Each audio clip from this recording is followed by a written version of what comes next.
I mean, tell a story. Are we live? No, we're not live. Of course we're live. Live, so Yep. I also made a joke, but I don't want to. No, tell an interesting story. Like when you bought a closeout, when you made a good deal, how about when deregulation happened? Yeah, that was 1980.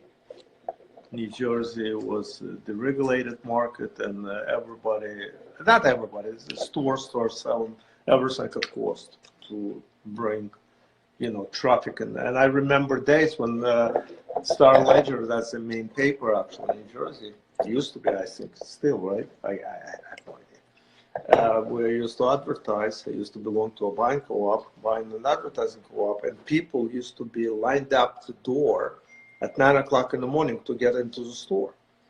Because what happened was in New Jersey, they used to have a minimum markup, and in 1980. So prior to 1980, in New Jersey, every liquor item had to be marked up 35%. I don't think 35. It was a minimum. I don't remember. I thought the minimum was 25%. Nonetheless, doesn't matter. It doesn't matter. But yeah. And it was so margins in 1980. And then they deregulated it, like and all of a sudden then people started selling it at cost or discounted, and that changed the game. Became a cost market. Yep. Yeah. So anyway. What else? And then Gary came to the business.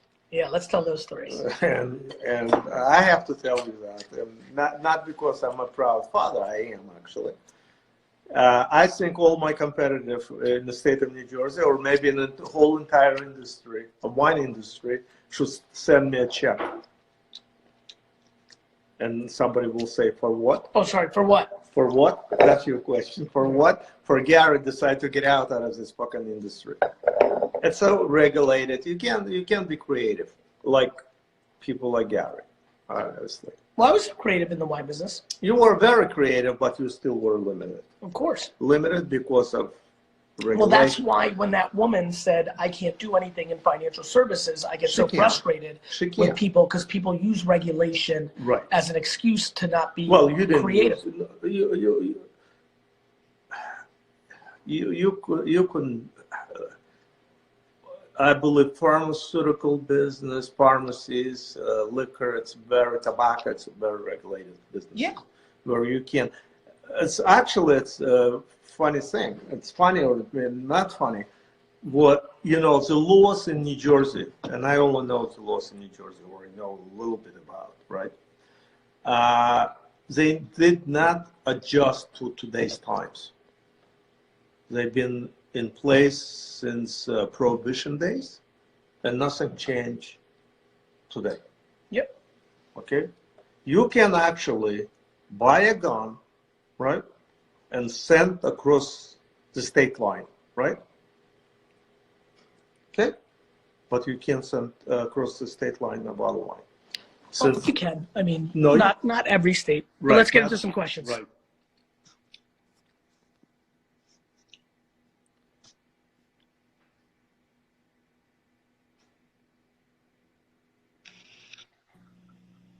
Rolling. All right. Rolling, but he's not there. All right, let's keep this going.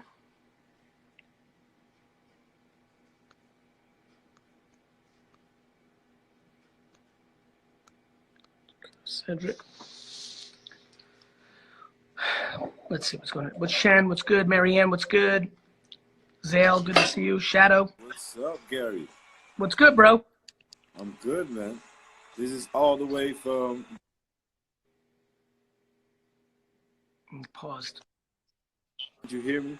No, all the way from where, my man? From Europe, from the Netherlands. Very nice, Rotterdam, to be exact. Big ups. I love that part of the world. Thanks, man. Thanks, man. I have only one question, if you don't mind. Please. With all this coronavirus going on around the planet, what do you think is the one business that will survive, or that will break all the grounds as a startup? Well, I think, look, I think a lot of businesses are going to survive. Right.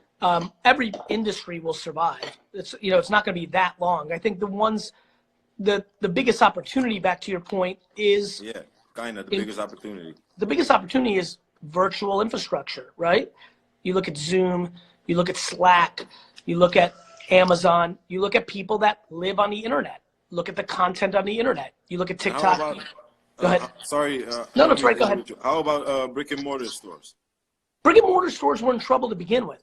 I've been telling Dad that my dad will tell you right now, this is transparency, that my dad built one of the, literally, because he was the person that built it and designed it, literally one of the nicest wine retail stores in the world, let alone the country. 40,000 square feet, 2 stories, mahogany shelf, 3 stories, but 2 stories to shop.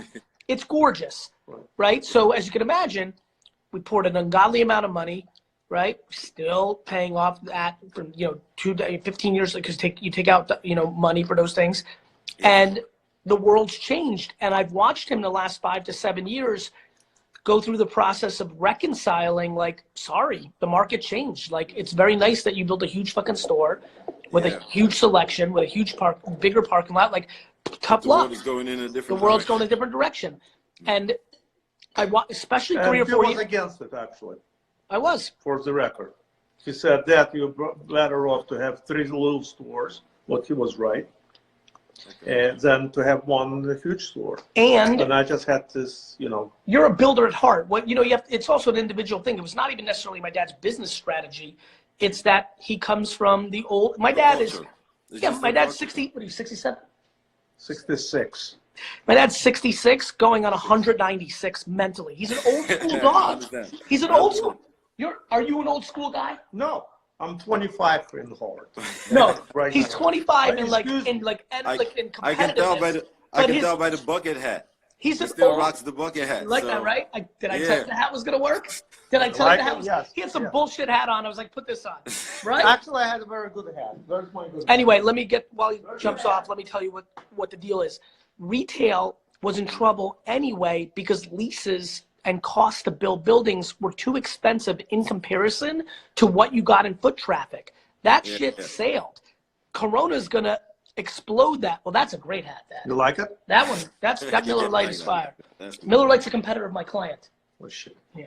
So the punchline is that this will speed it up. Do you know how many people, hundreds of millions of people, have gotten used to ordering things on the internet that they never bought on the internet before, and they're not going back? Yeah, I understand.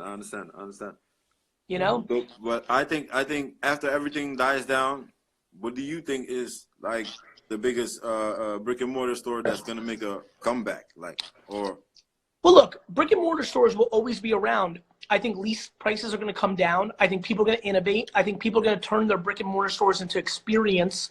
Yeah. For example, if my dad had the old store, the size it was, more like 4,800 square feet, even 42, excuse me, or even this store, I think wine classes, wine events, food classes, you've got to make it entertainment. You've got to make it, you've got to change it into, destination experience, not a store.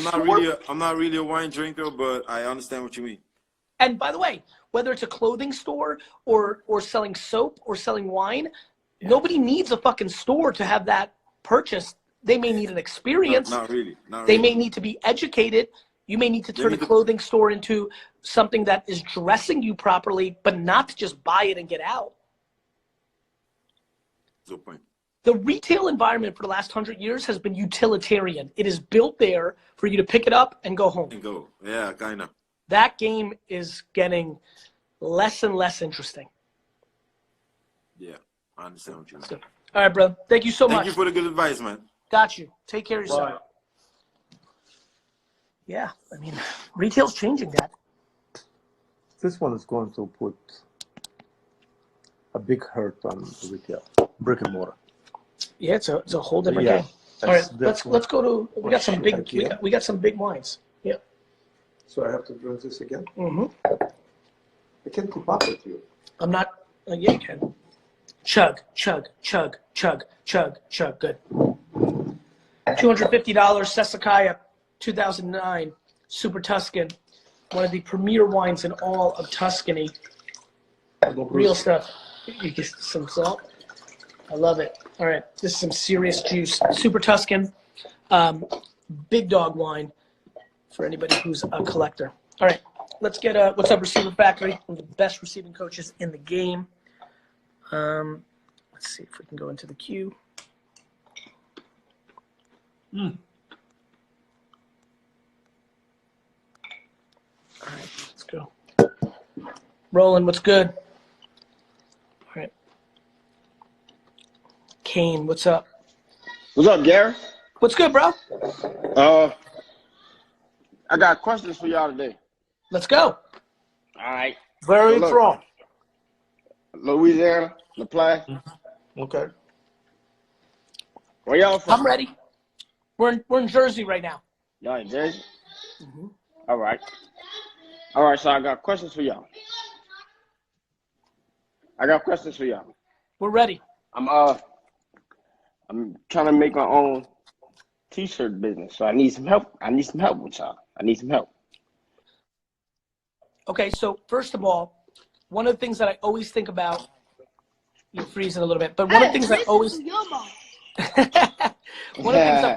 one of the things I'm always thinking about when people start t-shirt businesses is I always tell them to pre-sell, right? Because funds on a t-shirt business, cash flow, a lot of people usually buy something and then they worry about selling it, and then they get caught up, because if it doesn't sell, it's almost like the oxygen is cut out.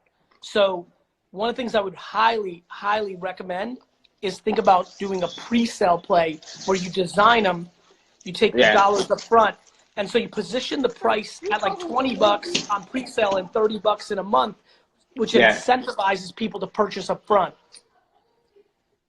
Right. Have you thought about? Do you know where you're going to make them? I mean, not yet, but I'm getting there. Like, I make TikTok, I got YouTube, and I got a podcast. And which platform do you have the most audience on? The podcast. So are you building a brand like Gucci, or are you doing like t-shirts like Busted Tees where it's just different ideas? Busted Tees were just different ideas. Just create out. I think, do you know what Shopify is? No, I haven't heard of it. Okay, so it's called Shopify. Shop, SHOPIFY. I want you to Google it. I want you to really understand it. Yeah. Because that's going to be the infrastructure that I want you to sell the t-shirts on. All right. All right? All right. Those two things. Take care of yourself. All right, you too. Bye-bye. You ever sell t-shirts? Did you ever sell t-shirts? No. Not in Russia? I think we should sell wine text t-shirts. Think somebody would want them? Not great. All right. I think we should get into merchandising. I understand. With Wine Library TV. You know? Yep. Dad, when I did Wine Library TV, the first episode, because I did it out of nowhere, kind of impromptu. How did it hit? Did it hit your radar? What did you think? Talk about it. That's a good story. I didn't even know. No, I know. It was part of in 2006 when, obviously we were kind of like running and doing our own things. Like, what did you think though when you first kind of like?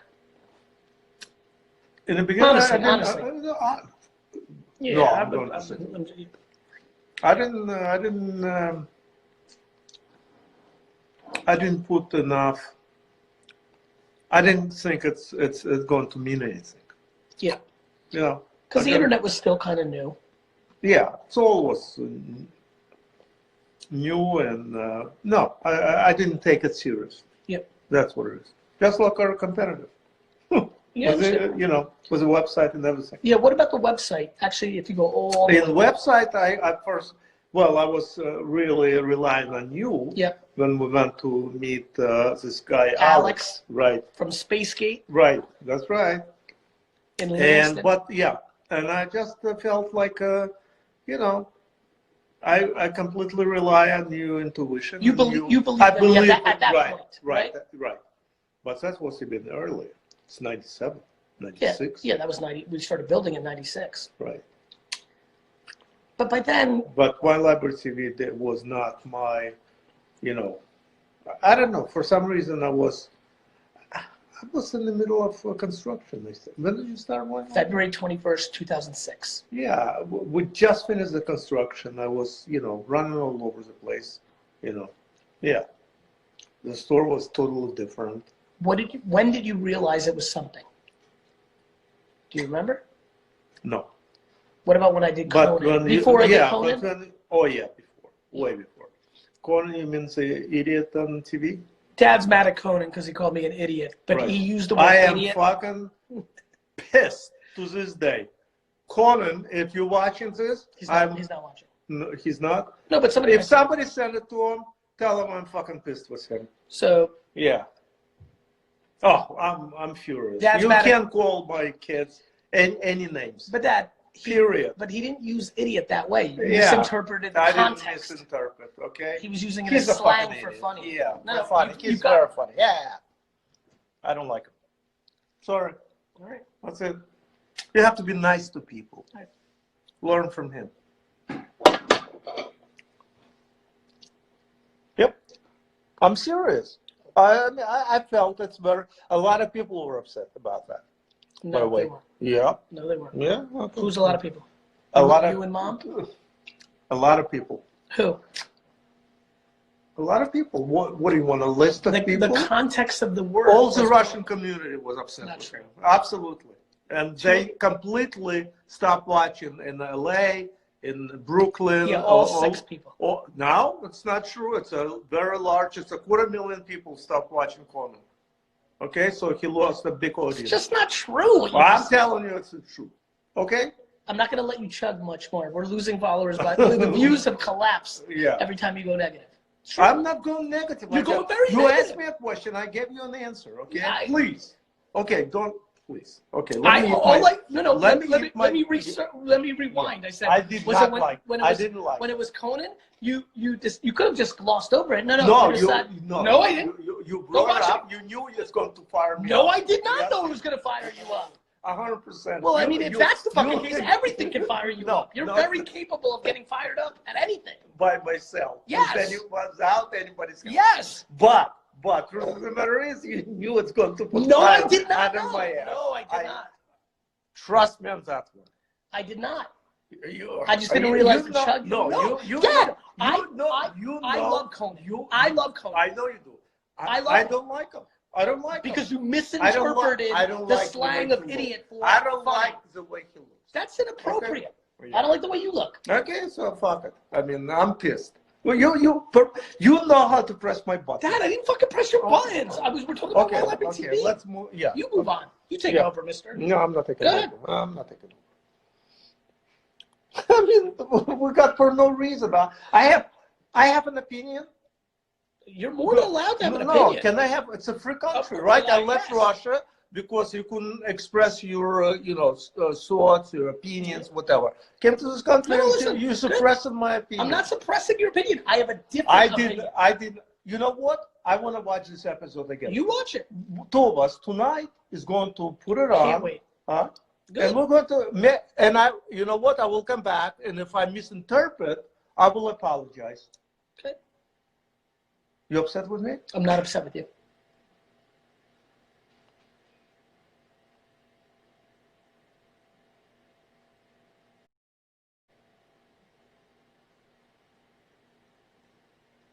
I'm not upset with you. I'm just there's nothing to be sorry about. Listen, I'll personally call him and apologize. If I He's not going to take your call well, I'll because he figure didn't out. lose 250,000. I'm joking, obviously. Of course. Yeah, I'm joking. But listen, if I misinterpret, I'm going to It's not apologize misinterpreted. publicly. You're more than welcome to have your I opinion. didn't like it. I appreciate you defending me. You know what? I know you're I coming. didn't like it. I'm just saying You that know? it It came across not to me. Maybe I didn't hear. Maybe you I didn't was. understand the humor of the context. It was meant to be that you're funny. That's what the slang term for. You're an idiot. My English is limited. So I understand, maybe but I've tried to explain it to you now for July 2007. I was on Conan. We've been having this discussion for 13 years. And For some reason, you've decided it's Can more we- interesting to have this made up conflict in your mind versus hearing me when I'm telling you So you're telling me I misinterpret? Like I have been Do you for know the last what? 100 times it's been brought up. I'm sorry, I misinterpreted. No, you have to watch And it I'm again. sure- We'll yeah, watch it I again. would like to watch Slowly. it slowly, and I'm going to listen on my left ear because right I can hear. Oh, actually, let's segue because this is not an interesting subject. My dad is deaf in his right ear. For how long? For 40 years? No. 30 No, years? you- 30 years. 30 years. No. 36. I was 30. Okay, so 36 years. 36. Sorry, I said 40, and you were about to say you're exactly. Yeah. Sorry, 36 30 years. You have to be He's accurate. about to become deaf in the other ear because he won't go in. AJ also had this happen. He took a steroid like a normal human being and heard 3 days later. He's American. So, Yeah, you very good. haven't heard for Doctors, 36 they're years. bullshit, Doctors are bullshit? Is that? I didn't say doctors. Well, you Excuse said me. doctors all that No, bullshit. no, No, don't I'm go to the asking you a doctors. I question. don't have the time to go to the doctor. Well, I actually have a doctor's name, but now it's not the time. Okay. You know, we made a deal, right? Yeah. Okay. Let's take a question.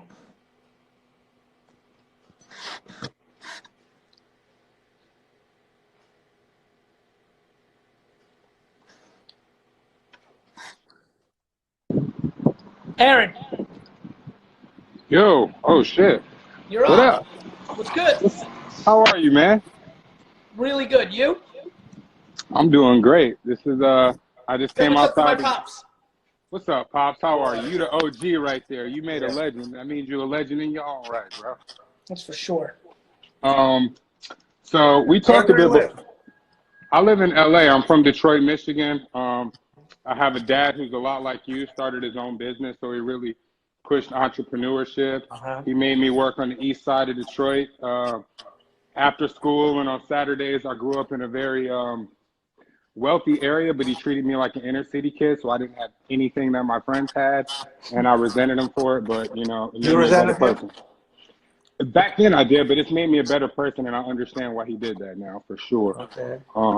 But I guess my question is, I've been spending a lot of time building brands. I got this brand, Hustle Matters, and it kind of has three branches to the company. We do talent management.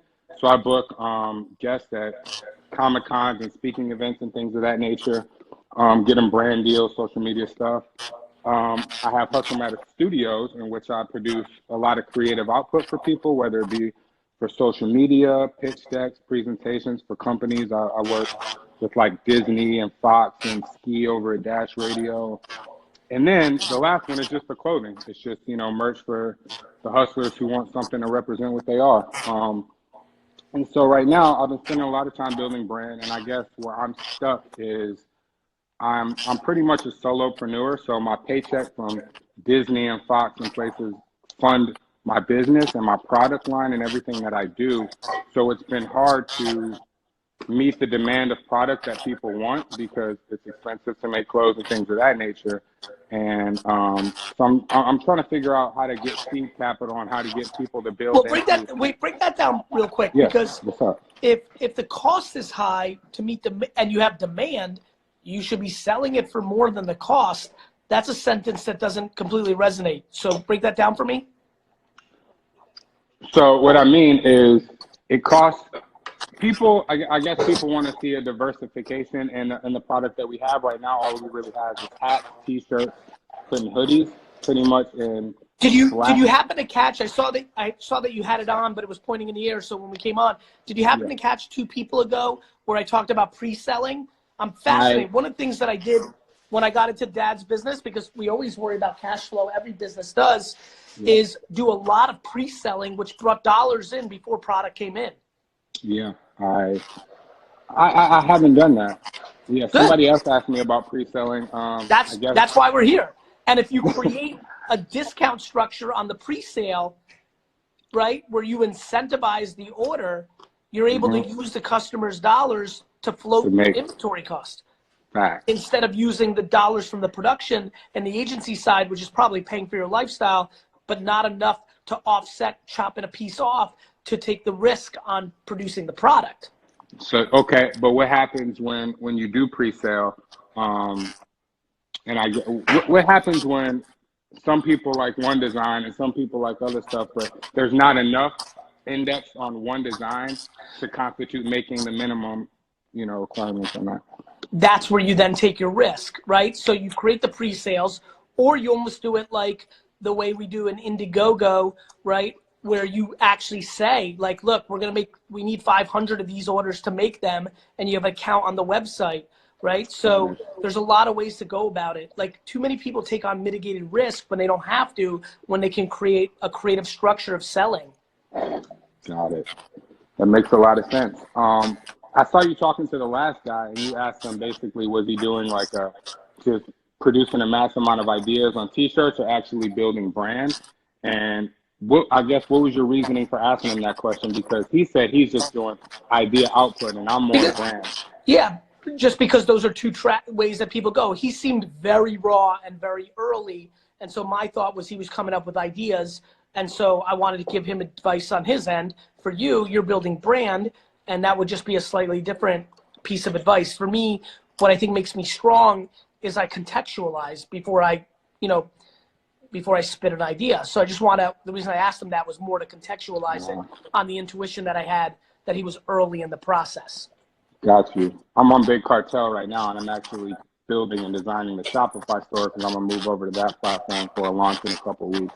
I love that. I think pre-sale can really help you.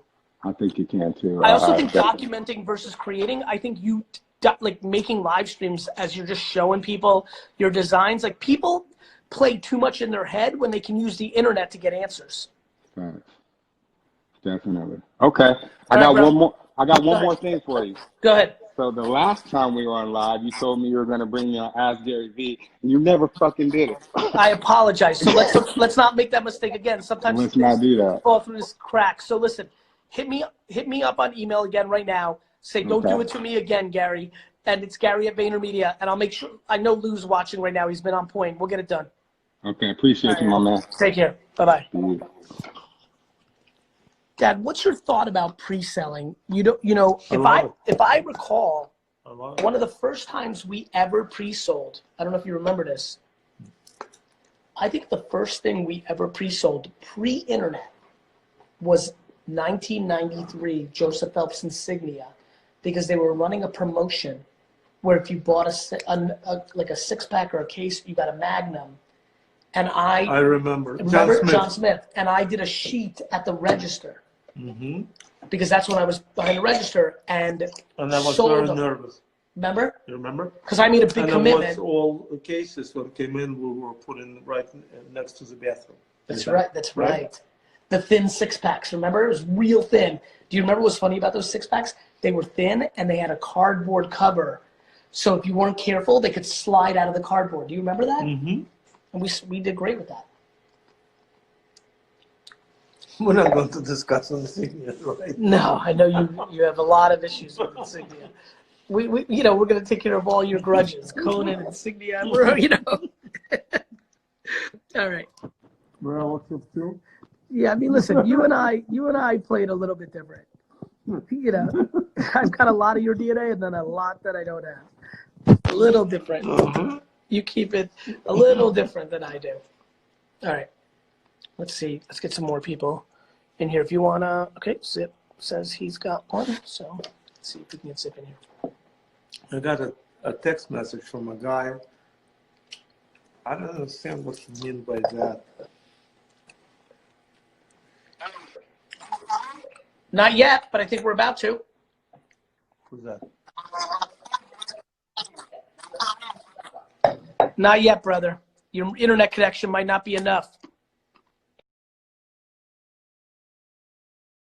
Too bad. Almost for that one. Let's see if we can get one more. Let's sneak in one more before we get out of here. That's it? Yeah, we're wrapping up. Chateau Margaux or not? Yeah, we should probably. Let's pull that Margaux. That's good, huh? Mm-hmm. This Pinot Noir was very impressive. Yeah, the Dowdell. Yep. The Dowdell. Very impressive. Pinot was great. The Listi Barolo was the best. Was really good. The Sassicaia is ridiculously good. Mm-hmm. I thought the Camus was by far the weakest play. Let's try the Chateau Margaux. I don't know why. Just a little boring, one-dimensional. That's good. Let me zoom in. Chateau Margaux, 1998. Big boy stuff.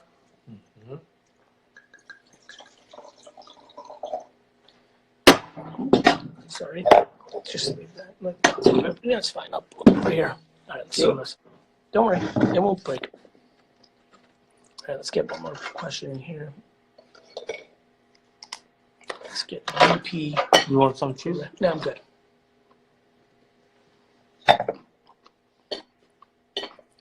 Oh my God, GB, what's good? What's good, bro? What's up, Pops? How you doing? Good. How are you? I'm loving this. Oh my God, I can't believe this right now. Where are you from? I'm living in Monmouth County, New Jersey. Oh, wow. Yeah. Yep, born and Do you raised. shop at the wine library? I'm born and raised Asbury Oh. Park. Uh-huh. Been a New Jersey educator since 2002. When I was graduating college, I was 1 credit short. I took a guitar lesson, taught myself music. My biological father, who I don't know, was supposedly a musician. I graduated college with that. At 21, I started teaching myself guitar and singing back on AOL days. Started a business. Now I'm one of the most sought after New Jersey cover bands, wedding bands. So happy about that. But my passion is education, because I think from meeting you, GV, just in terms of social media, that I am looking to change the landscape and the game of what we teach kids. And I saw your recent episode where that lady was talking about the same type of conversation, and I agree with what you're saying. And I started a side brand called Accept University. So Accept You is my brand, and what I do is I teach tolerance and empathy through acceptance and respect and social inclusion in all New Jersey public schools. And one of my biggest rewards that I got was focusing on transfer students, because I was teaching at Old Bridge High School, which has 3,200 kids, third biggest in New Jersey, 160 countries represented, a lot of non-English speaking countries. And they were getting left in the classroom for weeks at a time where no one even knew they didn't speak English. Right. So I started a peer leadership program that went district-wide. We focused on those students. We became super inclusive. And now I'm at a new school. I'm a vice principal at Homedale High School. Big up to them. Super nervous about the jump. But my side business, I think, is where I want to end up. And I want to be a motivational speaker and presenter to school districts. I want to develop and give professional learning and development to staff members. I just don't know how to get my name out there to the schools. I have the content that they want. Content. That's what I'm trying. I'm trying to take your advice. There's no trying. It's kind of like, I don't know how to get into shape. It's called eating better and working out. True that. You know, like, you need to make videos. You need to start a podcast. You need to write articles on LinkedIn. And I think LinkedIn's a huge play for you. Okay. I'm sorry. I have a LinkedIn. I do Twitter, and I do Insta. I do some Facebook. I just started a YouTube. And I'm just kind of following your lead in terms of creating like a series on all of those platforms talking about social and emotional learning, basically. Yeah, it's just content, man. Like, what people don't understand is putting out the best content you can. And where people get caught is if they want to speak and they want to make money speaking, their content is like more promotional, like why they're a good speaker, instead of just shooting information, right? Like, when you go back to the last video with Aaron right now, I got to really show my business chops on like how I actually understand how to sell stuff, pre-sale, structure, why, like, you know, the problem is when people hear content, they normally hear commercials. I'm going to promote myself. When I think content, I think editorial. I'm going to put out the best information on the fucking internet and let the karma take over for what I want. Got it? Got it. That's the game. Got you. That's So right now, like for me in my profession as an educator, we're in obviously a remote learning situation. So I feel like now is the time for me to, and I do have 100%, right, to reach out. This is when you put out all your opinions. So do you think I should, like, my first thought was to go to like the New Jersey Department of Education website and just No, hit no. every single school and like No. reach out? Like, No, this no. time? You're thinking sales. Right, When I hear that, you're thinking like a salesman. right. You're thinking transactional. Okay. I'm saying put out fucking information on LinkedIn. Make videos about, do you have an 11th grader? Do you have a 9th grader? Is your child creative? Do you have kids that are getting D's and F's? 5 tips that teachers should bring to the classroom in a 2020 TikTok high school environment. Like content. You have to think like modern school daily. Okay. You know, like you have to make pretend you're running the school information section of the Star Ledger or the Asbury Park Press. Not your first example is you're a salesman trying to convince people why. Everybody's trying to go convince people. Bro, in like boy-girl going out at night dynamics, 99% of people when they hear content are rolling up on girls at the bar asking for them to hook up. And I'm trying to create a cool scene at my table that brings people over. Got it. I like that. You understand? Yeah. So there is no reaching out to fuck the school boards and the information. I'm not convincing shit. I'm putting out the best content in the world, and then everyone's coming to me. I'm not fucking asking for anything. Right. I'm fucking asking nobody about nothing. I'm bringing everyone to me. And that's what I love about you is that you're just raw and you're authentic. And obviously it's hard for me in the education world to be that raw, but I am to an extent because I'm all tatted up.